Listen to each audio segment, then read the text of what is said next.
Greetings, explorers, and welcome to the very first episode of the Multiverse Archives. This is our brand new segment where we take you on a deep dive into PlanetQuest lore and its creation. And I am joined by none other than our amazing writer, world builder, and storyteller, Philip. Can you say hi, Philip? Hi everyone, happy to be here. In honor of this very first episode, we are also hosting a giveaway, and because Philip will be a regular guest on this segment, we have asked him to choose a very special thing to give away. And he has decided to pick a book by Gene Wolfe called The Fifth Head of Cerberus. Philip, can you tell us a little bit about why you chose this book for our giveaway? Absolutely. It's an all-around excellent novel that deals with questions of ethics, morality in human cloning. And that is a topic that is near and dear to anyone and everyone who has followed PlanetQuest since season 1. Definitely. We'll post all the details about how to participate in the giveaway in the description. But for now, let's tell you a little bit more about this segment. The Multiverse Archives will be a bi-weekly/monthly segment on our YouTube channel where we will discuss one aspect of the PlanetQuest lore. And a really great example, which is something that we'll be diving deep into today, is the tribe Sunless of the Union. So without further ado, let's just get right into the nitty-gritty of it. Philip, could you tell us just a basic introduction about what the tribe Sunless is? Well, tribe Sunless is one of the oldest, most ancient of tribes. They, in fact, their culture anyway, precedes the Union by several hundred years, and their history can be traced back all the way to old Earth and the lunar mining colonies. They used to be heavily exploited workers back in the day, and as you can imagine, that made them none too happy. So without further ado, they ended up doing quite a bit of rebelling against their corporate overlords. Ever since, they have been one of the ethical and moral champions for the Union's better ideological ideas. Awesome. So let's take a little bit of a step back. Of course, as many of you guys will know, the Union is one of the 3 factions of PlanetQuest. It is the youngest faction in our multiverse, if I'm correct, and it is known for its revolutionary character. Can you tell us a little bit about the concept of sub-factions and specifically how this applies to the Union? Absolutely. Every one of our factions has strictly defined sub-factions. For the Union, those factions are defined by their lack of definition, if you will. So every different clan, every different tribe of the Union lives by its own rules. Each has strictly variously different ways of life philosophies, of living, of seeing the galaxy and the Union's role in it. Awesome. And could you tell us a little bit about what the exact rules and other cultural aspects of Tribe Sunless are? Tribe Sunless are, at present, one of the Union's most important mining tribes. They have spent generations upon generations of basically flitting to and fro the different parts, the different sectors of the Union, making certain that no mineral or ore-rich asteroid or planet goes unexploited. They have made certain that the Union has a deep reserve of iron and a variety of other metals useful for the Union's survival, basically. And is there any specific inspiration for Tribe Sunless? Well, I always liked to dig into the existence of real world unions. So any kind of mining union is somewhere I've drawn from for Tribe Sunless. But an interesting aspect of Tribe Sunless is that they're not just miners, they're also warriors, they're also very militant culture. they have to juxtapose two very different philosophies.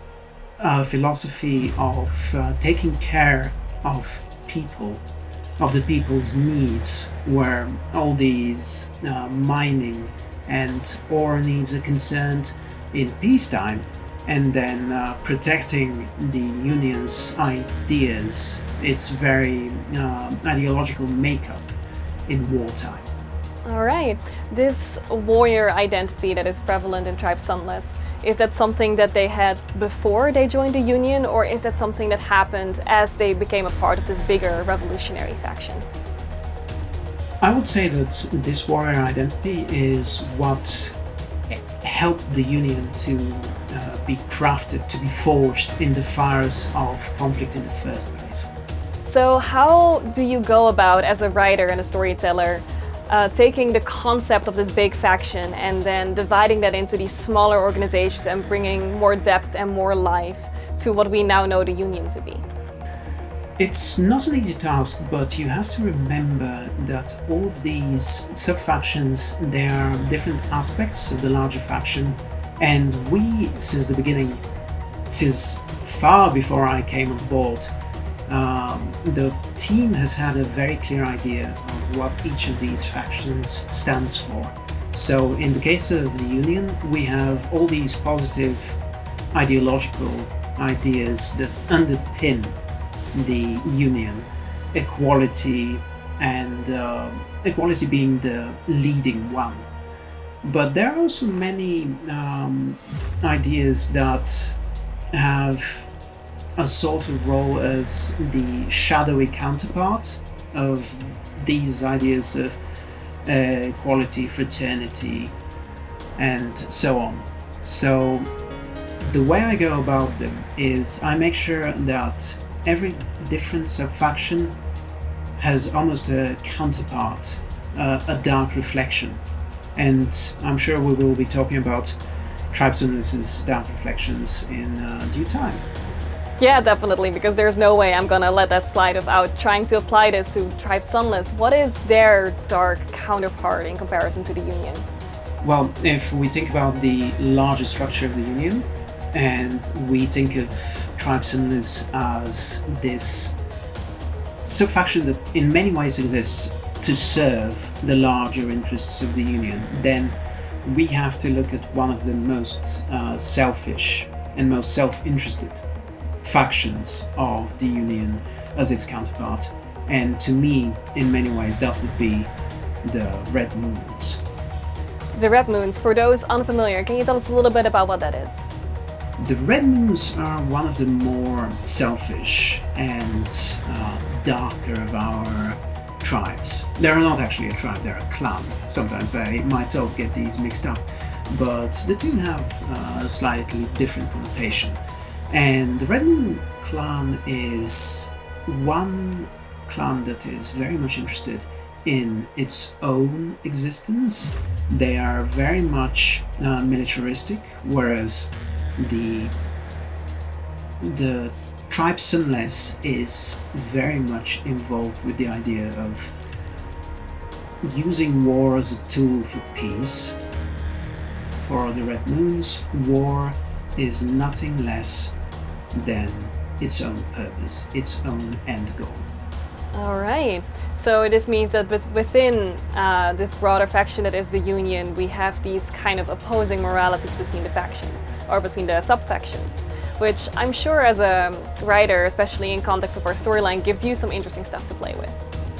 Absolutely it does. And we have this at every level, this opposition between the three factions, because each faction has elements that are kind of like a dark mirror of the other factions, and then each sub-faction works at least a little bit on that same principle. That's very interesting. So what are some things that you're looking forward to, without spoiling too much about any future plans for the storyline, when it comes to playing these perhaps two sub-factions against each other, or maybe uncovering different conflicts that you would like to explore?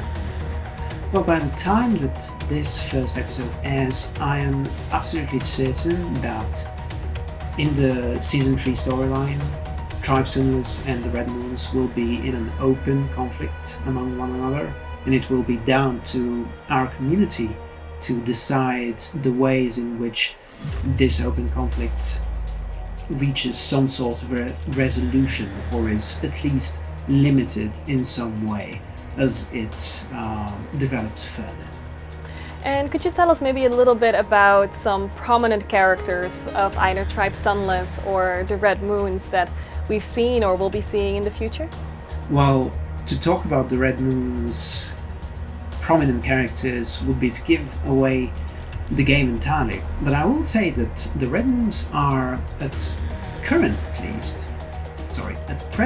least, controlled by a triumvirate of 2 men and 1 extremely scary lady called Benagor.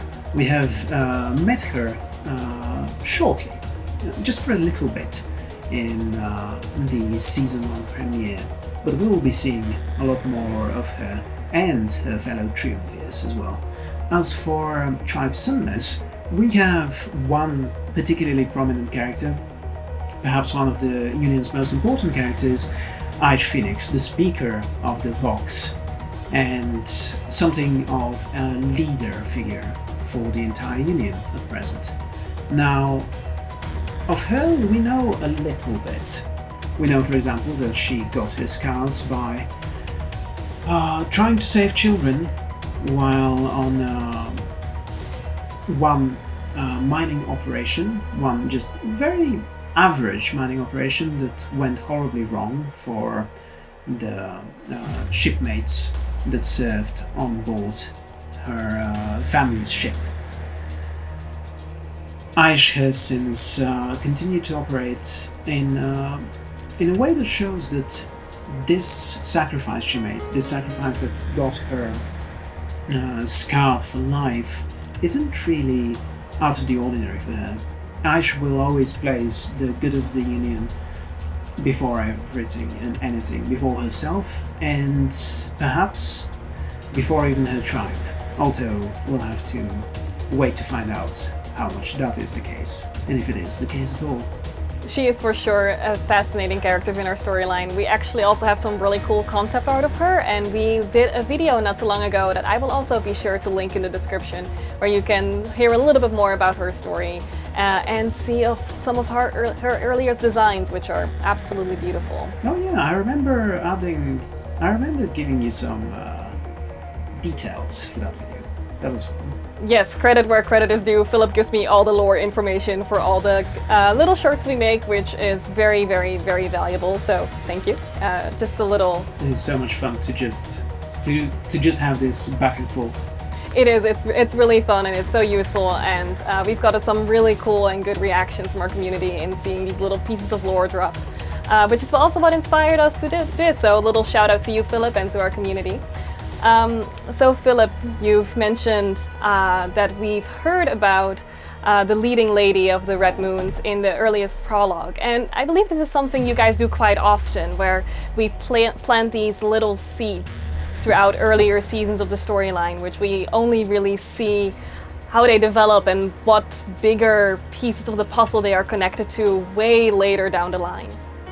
It's very cool to be able to seed all these different plot threads earlier on in the season, and then to see them really grow up in very natural ways with the help of the community. With Benagor, what was really interesting was that we were able to tie her together to Sarah Vass's backstory in ways that you will see well outside of the Discord storyline, and I for one cannot wait to see the reaction of the community as that happens in the months and years to come. Yes, I'm sure we are all very, very excited for all of that. We've actually done a couple of more character-driven stories in the past couple of months, but we were in between Season 2 and Season 3.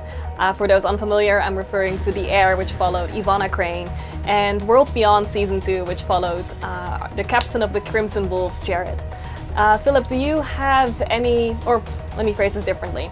If you could choose a new character to follow in maybe any future segments of a more personal character-driven storyline. Do you have any ideas of who you would want that to be? I'm just going to say, absolutely I do, and leave it at that. And you're going to have to find out in a couple of months, I think, because there will definitely be some new and interesting character-driven stories, perhaps in some new formats as well. Are there any closing thoughts or ideas or little peeks behind the scenes when it comes to developing the story of Tribe Sunless and the Red Moons that you would like to share with us now? Well, there is a really interesting tertiary tribe that plays into the whole dynamic between the Red Moons and Tribe Sunless, and that tribe is called the Dual Moons. And the story of how all of that comes together is, I believe, fertile soil for the next episode.